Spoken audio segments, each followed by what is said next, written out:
नमस्कार, आपण पाहत आहात दिव्य बोईसर न्यूज। पाहुयात दिवसभरातील घडामोडी। ताज्या घडामोडी पाहण्यासाठी आमच्या दिव्य बोईसर या चॅनलला सबस्क्राइब करा आणि व्हिडिओ आवडल्यास व्हिडिओला लाईक आणि शेअरही करा।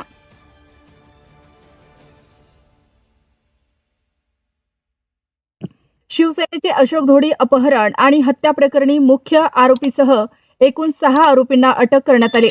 गेल्या 5 महिन्यापासून उर्वरित 3 आरोपी फरार आहेत। त्यापैकी 13 जून रोजी फरार असलेले आरोपी मनोज भवरसिंग राजपूत राहणार राजस्थान या शहापूर जिल्हा ठाणे येथून ताब्यात घेऊन अटक करण्यात आलेली आहे। सदर गुन्ह्याचा पुढील तपास अंकिता कंसे उपविभागीय पोलीस अधिकारी डहाणू हे करत आहेत। सदरची कारवाई पोलीस अधीक्षक पालघर श्री यतीश देशमुख, अप्पर पोलीस अधीक्षक पालघर श्री विनायक नरळे, उपविभागीय पोलीस अधिकारी डहाणू विभाग श्रीमती अंकिता कंसे यांच्या मार्गदर्शनाखाली पोलीस निरीक्षक श्री प्रदीप पाटील, स्थानिक गुन्हे शाखा पालघर, पोलीस उपनिरीक्षक रवींद्र वानखेडे, पोलीस उपनिरीक्षक गोरखनाथ राठोड, पोलीस हवालदार दीपक राऊत, पोलीस हवालदार संदीप सरदार, पोलीस हवालदार नरेंद्र पाटील, पोलीस हवालदार राकेश पाटील, पोलीस हवालदार कैलास पाटील, पोलीस हवालदार दिनेश गायकवाड, पोलीस हवालदार भगवान आव्हाड, पोलीस अंमलदार महेश अवतार सर्व नेमणूक स्थानिक गुन्हे शाखा पालघर यांनी पार पाडले आहे। पालघर येथे जागतिक बाल कामगार प्रतिबंध दिनाचे औचित्य साधून कामगार उपायुक्त पालघर यांच्या नेतृत्वाखाली विशेष जनजागृती मोहीम राबवण्यात आली। सदर मोहिमेमध्ये जिल्हा प्रबंधक पश्चिम रेल्वे पालघर व रेल्वे सुरक्षा बल पालघर यांच्या उपस्थितीत पालघर रेल्वे स्टेशन येथे स्वाक्षरी मोहीम राबवण्यात आली। कामगार उपआयुक्त पालघर व पालघर पोलीस स्टेशन पालघर यांच्या संयुक्त विद्यमाने पालघर शहरातील मुख्य बाजारपेठेतून रॅली काढण्यात आली। रॅलीमध्ये बाल कामगार कामावर न ठेवण्याबाबत तसेच बाल हक्कांवर आधारित पोस्टर्स प्रदर्शित करण्यात आले। सदर रॅलीमध्ये अभिनव इंग्लिश मीडियम स्कूल पालघर या शाळेचे शिक्षक, शिक्षकेतर कर्मचारी व मोठ्या प्रमाणात विद्यार्थी तसेच कामगार उपआयुक्त पालघर कार्यालयातील अधिकारी कर्मचारी, पोलीस कर्मचारी यांनी सहभाग घेतला।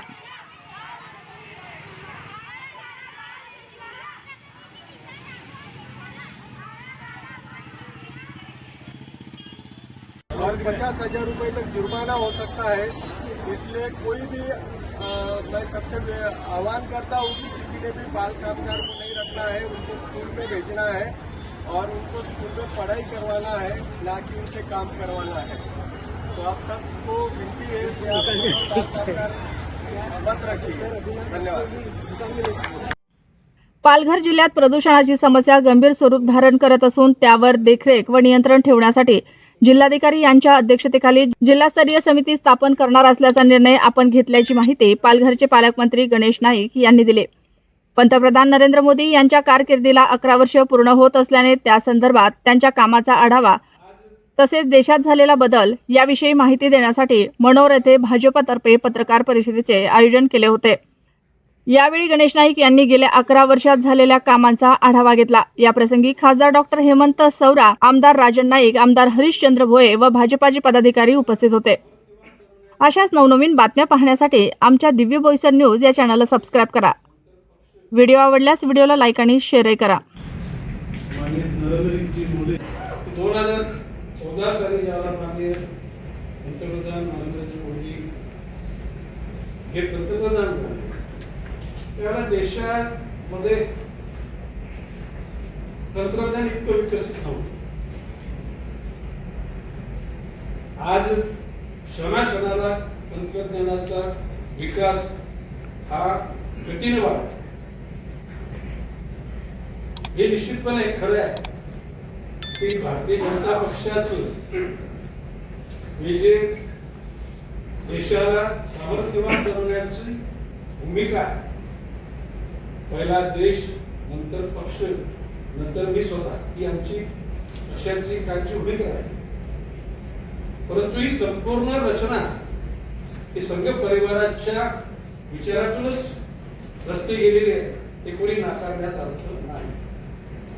आणि म्हणून सामर्थ्यवान देश निर्माण व्हावा।